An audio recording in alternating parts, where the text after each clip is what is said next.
Yo, what's going on, young preacher? I'm so excited about today's episode. We got someone special who's tuning in, who's about to kill it, and I'm so excited. And so you have to stay tuned because some knowledge is about to be dropped. Before we do, though, there we go. Roll intro.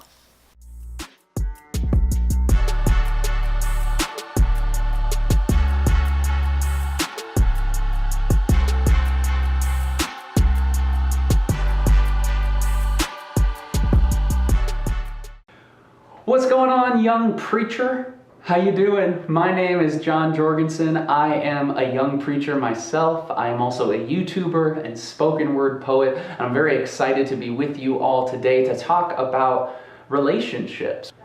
Yeah. No, filming a video. Okay, I'm about to hop on a call. Okay, I'll be done in a couple minutes. Perfect for a relationship video. We as preachers, we have many relationships, and it's not just with our microphones. It's not just with the people that we are preaching to. For me, my most important relationship with another human being is with my wonderful, talented, smart, funny, beautiful wife, Sweet Bear. No, that is not her real name, and no, you cannot call her that. That would be weird. Sweet Bear and I, we have been together as long, if not longer, than I have been preaching. And one of the great challenges that we have as teachers, as communicators, is how do we balance our onstage or public ministry with our personal, private relationships? And how do the two feed in and balance with one another? And that is what we're going to be talking about today. The first thing that I have sort of learned and continue to remember in my personal relationships is that your relationship is not free content for your ministry. I remember the first time that I used a story about Sweet Bear and I didn't ask her permission if I could tell the story. That did not go over well. A trap that we as communicators can get into is we can look at our lives and our relationships and everything that goes on in our lives simply as free content, just another illustration, just another story, and we use those oftentimes without the permission or even at the expense of the people, the real people who are within those stories. And so one rule I made for myself a long time ago is I will never share a story from my life on the stage that I have not gotten permission from the people in the story to share. And by the way, there is no excuse to say, oh, but I was doing it for the glory of God, so it's okay. You need permission.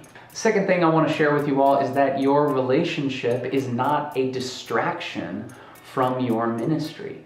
If you all are like me, I am an achiever. I am someone who loves to accomplish things. I love crossing things off the to-do list.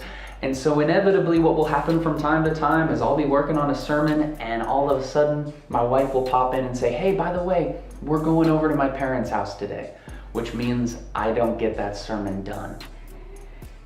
Come on. And at my worst, I begin to view my personal relationships or family obligations as a distraction from the important work of my ministry. And I think I've learned that's actually a very unhealthy way, not only to view our personal relationships, but it's an unhealthy way to preach. And so I think we need to be careful as teachers, as communicators, as people who are continually creating content to not begin to view our personal relationships simply as an obligation or as a distraction. But rather, and this leads me to my third point, your relationship is actually the beginning of your public ministry. A mentor of mine recently shared something with me where he said, your public/professional ministry should always come from the overflow of your personal/private ministry. Which, first of all, that's just good stuff. That's why he's my mentor. But really what he was getting at is yet another trap that we as preachers can fall into, and that is that through this pressure to constantly be creating and constantly be putting out content and truth, we can begin to perform rather than share. And at my worst, what I'm saying on stage, I am then afterwards convicted to apply that into my life.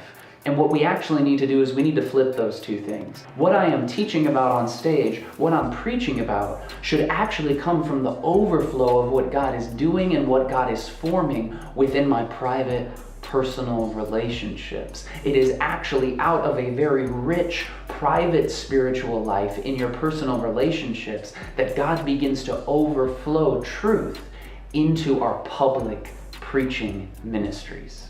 Once again, my name is John. I want to thank you all for watching this video. I'm praying for blessings in your life, not just in your public ministry, but especially in your personal relationships, whatever they may be.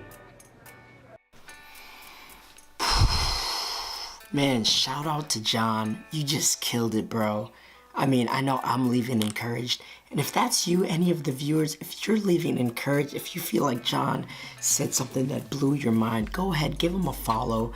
He's a huge spoken word artist on YouTube, young preacher as well. Follow him. I'll link his contact below. Yo, thank you so much, Jon. Really appreciate you. Grace and peace, everybody.